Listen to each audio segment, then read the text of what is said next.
yourself to hear the other side. High school teachers Mike Margison and Justin Spears bring you the alternative view you didn't get in the classroom. Now here they are, Margison and Spears. Welcome, everybody. Contact information for the show, facebook.com/TOS podcast. On Twitter, @TOS_podcast, or either of us individually, @JustinSpears4 or @Mr. Margison. You can also find us online at the Cerberus Radio Network. Strongly encourage you to go over there. There's a lot of great programming there. Or on the radio, WCVL 92.1 FM, 1550 AM. We'll air Saturday mornings at 8. Or you can listen online there, WCVLAM.com. Or if you want to do it the old school way, email margisonandspears@gmail.com. Welcome to the other side. I'm Mr. Margison. I'm here always with Justin Spears, and Justin is ready to go. Full bat suit, Batman mask, and everything. He's answering the call. Justin, how you doing today? Well, I am fantastic. Yeah, when we designed this episode out, I knew I saw the bat signal go up, and I knew it was DEFCON 4. So we're ready to go tonight. That's for sure. Good.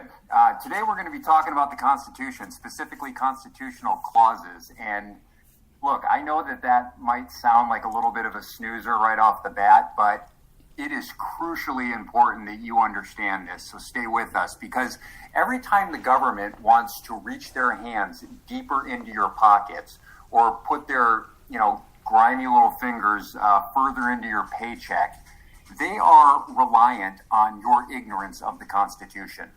These people are totally dependent upon the fact that you don't really understand what they're doing, because they know that you or us, an educated populace, we are the only real check on their abuses of power. There are no checks and balances in our system. I know that's crazy to say, and I'm not saying that to be hyperbolic or alarmist, but the checks and balances that we are taught exist, they actually don't exist, because all you need is the right judge. And let's face it, judges are not robots. They're subject to the exact same emotional influences as you and I. And if there is a judge, for instance, who strongly believes in universal health care, who believes that should be policy in America, well, heck, they'll go and find it in the Constitution, whether it's there or not. It's actually not. But what we can do is we can put legislators out of a job. We can not reelect them. We can never even put them in that position where they can write this unconstitutional legislation and take it before a partisan judge. And I think that scares them more than anything. They want us to be ignorant. And it is upon us to make sure that we know the Constitution.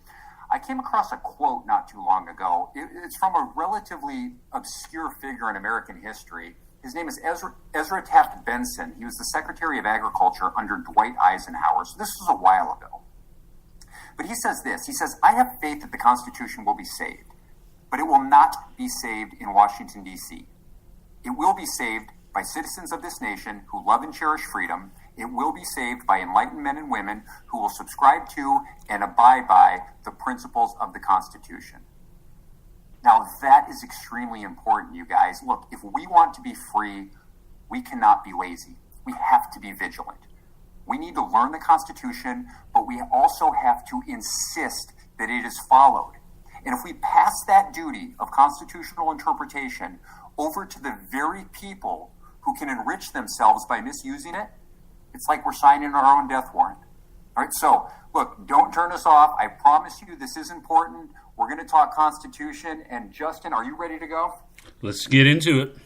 All right, I want to start with what I think is the most abused term in the Constitution, and that is the term general welfare. This clause appears twice in the document, once in the preamble and then again in Article 1, Section 8.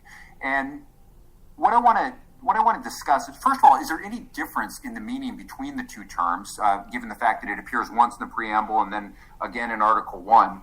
And what are we to make of this phrase, general welfare? Because really that sounds unlimited. Yeah, it's a great question, and definitely, something that throughout the course of our history, we've had politicians and historians and academics that have debated, what exactly this means. And so, whenever I'm looking at something like this, I always want to go back to the root as close as I can. And I did want to just kind of start off by saying I'm really glad to hear that you brought up the importance of this. I think it's so vital for us to understand how disconnected the public is from this document. You hear the Constitution thrown around on both sides of the political aisle in America today, really being used, to the advantage of whichever side you're on. And you oftentimes hear people lament that, if we could just get back to the Constitution or the Founding Fathers, and then you hear the other side say, it's an antiquated document. That system existed, 250 years ago. We need to rip it up and start over again. But it is a document that we hear a lot about. And I think oftentimes the reason that maybe that disconnect there is due to the fact that so many people are intimidated by this. You oftentimes hear people referred to as constitutional scholars, and so then there's this kind of image in your mind that, well, gee, I didn't go to school to study the Constitution, therefore I can't be knowledgeable on it. What am I going to get out of it? Just, I work at a factory job, or I do this, or I do that. What am I going to know about the Constitution? But it's vitally important for you to understand, because it gives you guidance when you then hear politicians talking about wanting to do A, B, and C, that you should have alarm bells go off and say, wait a second, the document doesn't give you the power to do that, or that's not something that is constitutional. So I was glad to hear you say that, and I think that leads perfectly into understanding these clauses. And so when we start with the General Welfare Clause, right, and you mentioned it's said twice in detail in the Constitution, let's start with the preamble, right? And what does the preamble of the Constitution do? It establishes why we have this government. Right? It's basically the founders and the framers looking at this and saying, okay, here's what we lived under the oppression of the monarch, the King of England, and here's what we want out of our government. Here's what government should do. We, the people, right? The government exists because the people allow it to exist. And so a couple of those things that are in there are to secure the blessings of liberty, to provide for the common defense, and then you have this phrase right after that, the General Welfare Clause. And it was interesting because I was listening to C-SPAN coverage the other day in my classroom while I was eating lunch, and Marco Rubio, Senator Rubio, happened to be on this floor of the Senate, and he's bringing this up, right? He's talking about the preamble, and he's talking about common defense and general welfare as it related to the tragedy in Florida. And so he's going on about, how the government has an obligation and a duty to provide for domestic tranquility and the common defense and the general welfare. And he's kind of going through and talking about, what the government's responsibilities should be with this. But it's always been a phrase that has been kind of used to twist and contort, because it's difficult to define. It's difficult to pinpoint what the general welfare is and what it means. And essentially, the way that the founders would talk about it and write about it is that it is a meaning that the government is going to stay out of the way. When we study liberty in U.S. government class, and I talk about this early on in the trimesters that I teach U.S. government, where I do a foundations unit, and we talk about the whole, movement away from the divine right of kings toward the idea of liberalism. And we talk about positive liberty, negative liberty, and this idea that negative liberty exists to basically allow you as a citizen to be free of interference from the government, right? Just leave me alone and let me do what I want to do. And so the fact that you can go on to a course of study, for example, at a university and pursue a career path relatively free of interference from the government is an example of negative liberty, right? The fact that you can purchase a plot of land and, again, relatively speaking, you're free to do with it as you wish. Of course, you got permits and all that stuff. But the fact is that the government doesn't own that land and then tells you what you can or cannot do with it. You are free to strike it out on your own. And so that idea of promoting that, right, that the government should be providing an atmosphere where the citizens of this country are free from interference. And this is so vital then to understanding what would be to come in Article 1, which deals with the legislative branch and all of the detailed powers that are laid out of what Congress can do. So again, if you want to grab a copy of the Constitution and read along as we're going through this, pause the show if you're listening to it on replay online, or go grab a copy of it, pull it up online, and read through Article 1, Section 8. And what you'll find there is a list of powers, enumerated powers. Now, I'm going to come back to why that's so important here in just a minute when I talk about the second mention of the General Welfare Clause. But these are powers that are expressly granted to the legislative branch, to the Congress, which at that time, and probably still should be today, was the most powerful branch of our government. I know you'll hear this idea that they're supposed to be co-equal and all that, but the legislature was the one that was tied most closely to the common person. And so the Constitution lays out what Congress can specifically do, and then as it gets to the end, it says, okay, anything that is not listed in here is retained to the states, and then it follows up with a couple of things that the states cannot do in Section 9.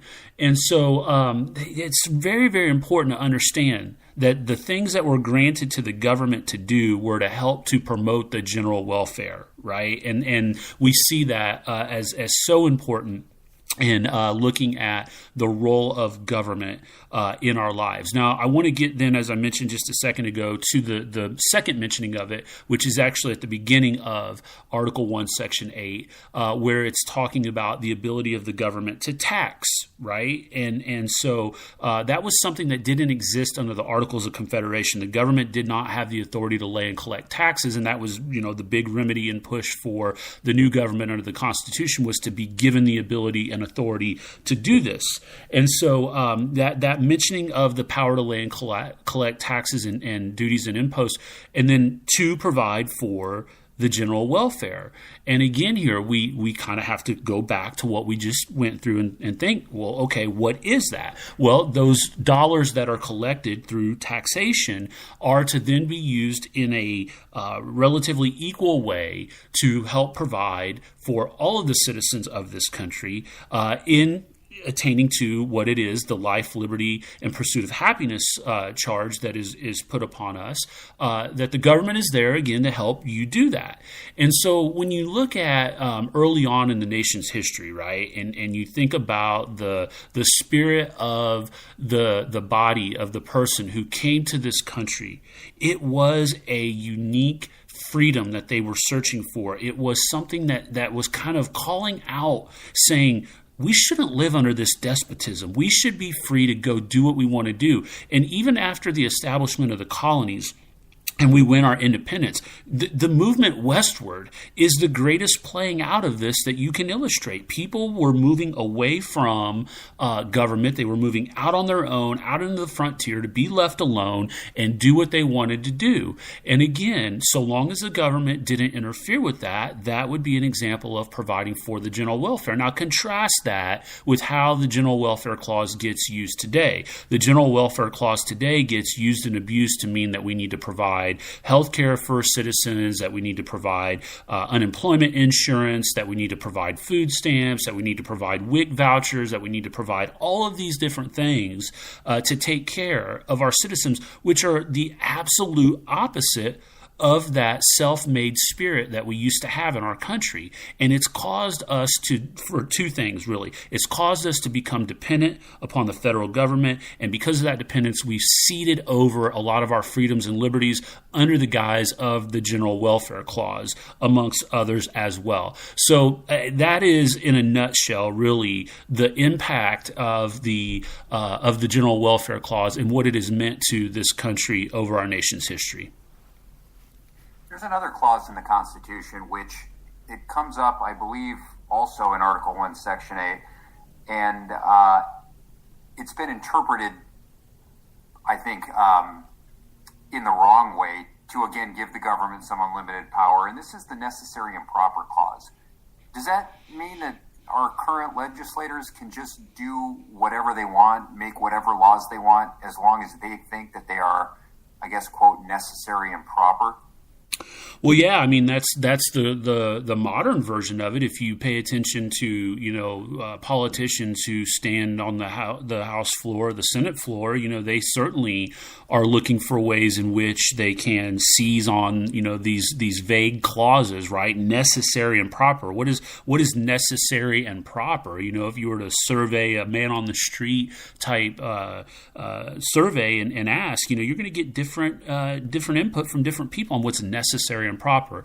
But the real intent of this, right, was to go back to those enumerated powers, because this is the clause that is contained at the end. I believe I misspoke earlier. This is the clause that's contained at the end of Article 1, Section 8. And essentially, you got to go back to what I mentioned a second ago. The powers that are listed in Article 1, Section 8 are enumerated in specific powers. And this is where I want to kind of turn to a conversation that I had this past week. I had the privilege of speaking with Mr. Mike Maharrey of the 10th Amendment Center, just a fantastic guy, a great mind, and had a chance to interview him on the phone this week. And I was asking him, because he's done some work through the 10th Amendment Center, writing some Constitution 101 documents. I highly encourage you to check those out. You can Google 10th Amendment Center. You can go to MikeMaharrey.com.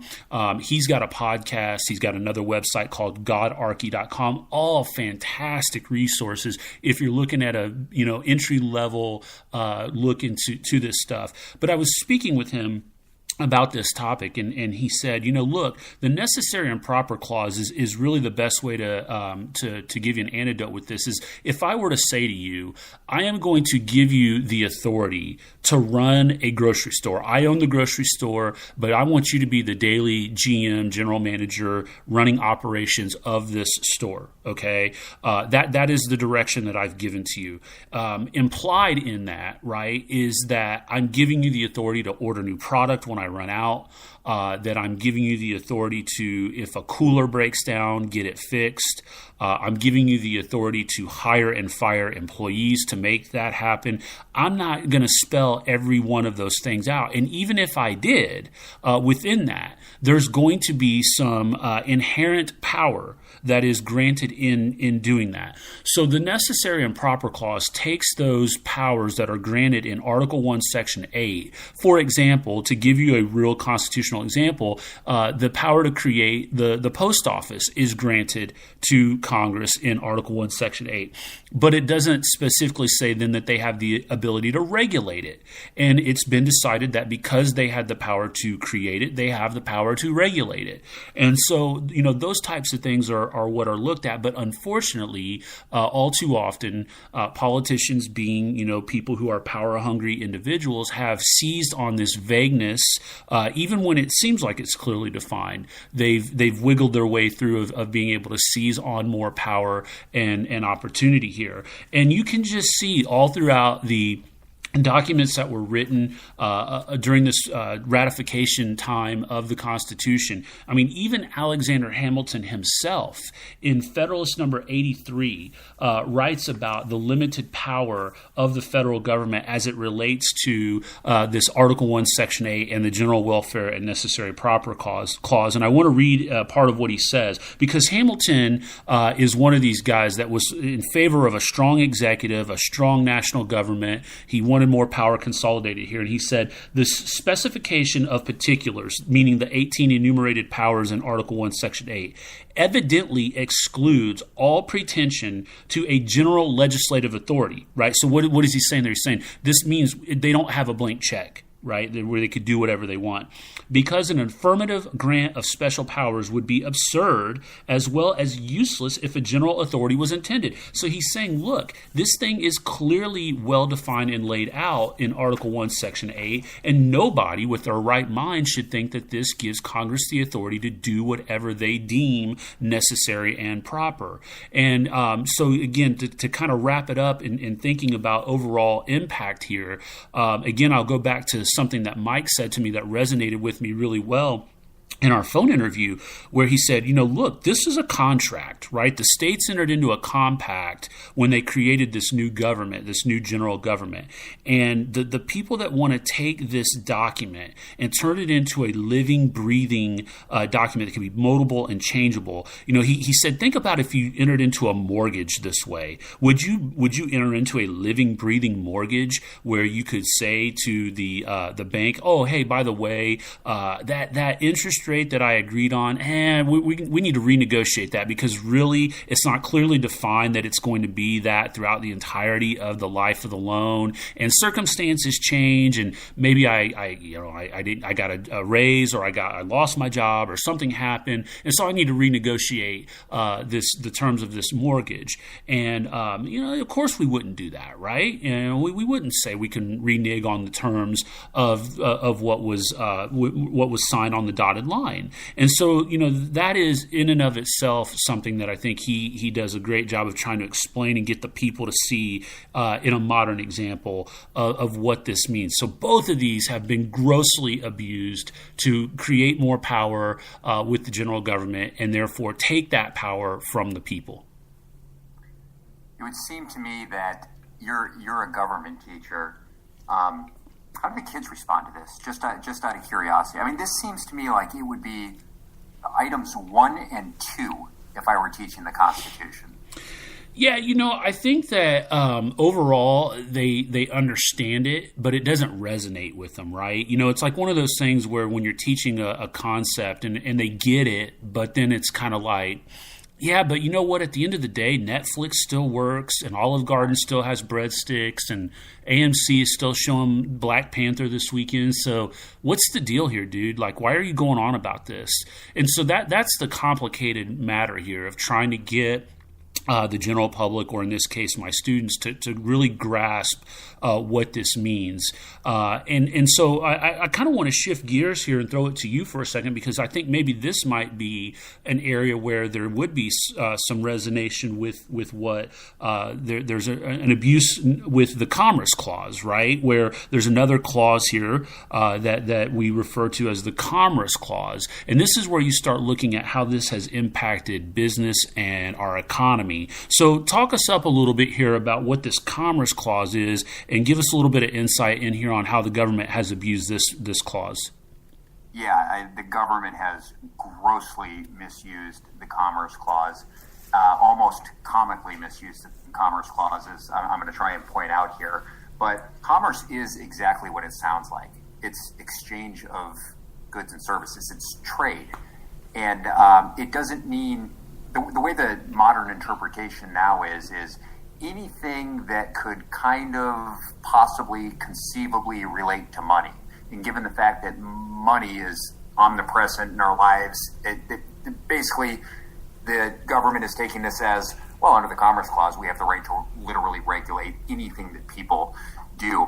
I want to go through a couple of court cases which actually help clarify this, and I'm going to go back a little bit in time to 1942. This is a court case called Wickard versus Filburn. Roscoe Filburn was a small Ohio farmer. Claude Wickard was the Secretary of Agriculture under the Franklin Delano Roosevelt regime. And under this regime, during the New Deal, the Department of Agriculture told farmers how many crops they were allowed to produce. And they did this so that they could keep prices high because, of course, during a depression, that's what everybody needs, high food prices. But Roscoe Filburn, this small Ohio farmer, he did the unthinkable. He ignored the government, and he decided how much wheat he thought he should have, and he grew more wheat. But the kicker here is he kept it off of the market. Right? So it didn't affect the market price for wheat. He used it for other reasons. He used it to feed his cattle, to feed his poultry. But since it didn't hit the market, it had no impact on the market price of wheat. But guess what? He disobeyed his overlords, and the government came after him, and they charged him. And the government, he said, look, you have no right to tell me that I can't grow wheat and feed it to my cows. And the government argued, yes, we do. We have that right under the Commerce Clause. And they said, it was just so bizarre, so try and pay attention when I'm saying this. The court said, look, first of all, the court, of course, they agreed with the government, but the court says, If he hadn't grown the wheat, he then might have had to purchase wheat on the open market, right? And so then if he did that, that might have been an interstate purchase. So the government has the right to regulate it under the Commerce Clause, even though there was no commerce. He grew the wheat and fed it to his cattle. No commerce, but they argued that he didn't have the right to do that under the Commerce Clause. Now, what this does, it seems like a relatively obscure case, but it sets a precedent and cements the government's power. They can regulate our movements under this clause, and look how elastic they made that clause, right? This guy just growing more wheat. Now, for about 50 years, that was pretty much the status quo as far as government regulation under the Commerce Clause. Things did get a little bit better. By the 1990s, this came up again in a high-profile case. The case was the United States versus Lopez, a high school senior in San Antonio, Texas, I believe. He carried a concealed weapon into school, and he was charged by the feds under the Gun-Free Schools Act of 1990. Now, Lopez argued correctly, or at least his lawyers did, that the feds had no right to regulate schools, that only state and local governments had the right to do that. And the government said, no, we can regulate schools under the Commerce Clause. And again, you have to be paying close attention here because the argument is so bizarre. But what they said is, look, safe schools are important to education, and education is important to economic matters. So therefore, Congress can put you in jail for 6 months because it has the ability to regulate commerce. Look, in the 1990s, thankfully, that argument was even too much for the courts. The Rehnquist court voted it down. But imagine this, Justin. It was not a 9-0 case, as you might expect it to be. As idiotic as that argument sounds, it wasn't 9-0, it was 5-4. And luckily, we had 5 decent people on the court then. The Supreme Court said no, and in his writing, Justice Rehnquist said, look, if we were to accept the government's argument, then we are hard-pressed to posit any activity by an individual that Congress is without the power to regulate. And that's absolutely true. If you take this Commerce Clause and you treat it like a rubber band and you just expand it to include anything that might loosely relate to the idea of commerce, well then, yeah, you can regulate how I work, where I work, what I do, what I produce, what I don't produce. I mean, it's never ending. You mean like forcing you to have to buy health insurance? Exactly. Yes. Yeah. Imagine that if the government said, look, we have the right to tell you that you must buy a private product. This was interesting. Quick side note. I can't remember who. I think it was Tom Coburn of Oklahoma asked Ellen Kagan straight, look, do you believe that under the Commerce Clause, the government has the right to tell somebody that they need to eat 3 vegetables a day? Mm-hmm. And Supreme Court Justice Kagan, she said, yes, I do. I mean, this is unbelievable. The government has the right to tell us to eat vegetables under the Commerce Clause. Stunning. Okay, what does this clause say? Its actual reading is, it gives Congress the power to regulate commerce with foreign nations and among the several states and with the Indian tribes. That's it. It's very straightforward. To regulate commerce with foreign nations and among the several states and with the Indian tribes. So again, the main question becomes, what does the word commerce mean? I'm not going to subject you to what I think it should mean or go back and try and find what they say it means. Look, directly here from the Merriam-Webster dictionary, it says the buying and selling of goods, especially on a large scale and between different places, trade. And then if you go on to dictionary.com, you're pretty much going to get the exact same verbatim.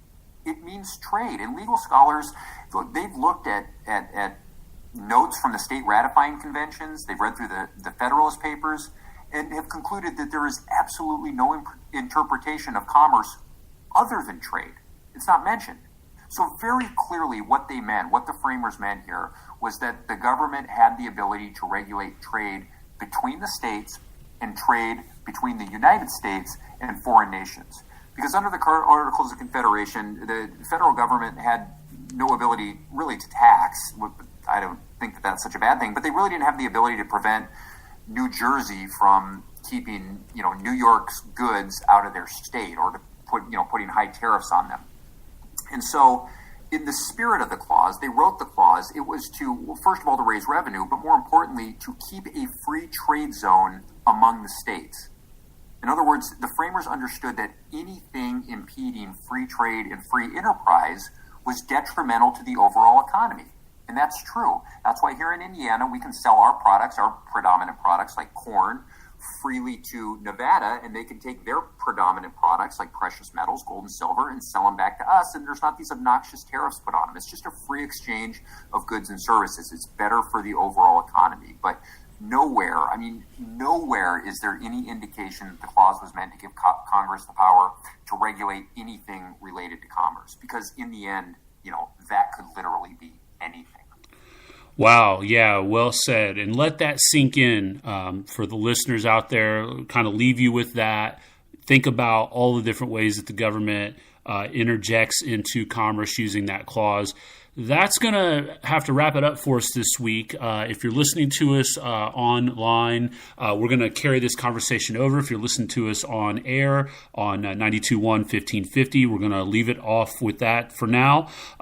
Please make sure you come back next week. We're going to be talking about the white supremacy lunacy that has kind of come up in the media these days. And yeah, I mean, it's just one of those things where we're going to kind of talk a little bit about what this really means and the implications of it. So we appreciate you joining us this week on 1550 and 92.1. We'll see you again on the other side.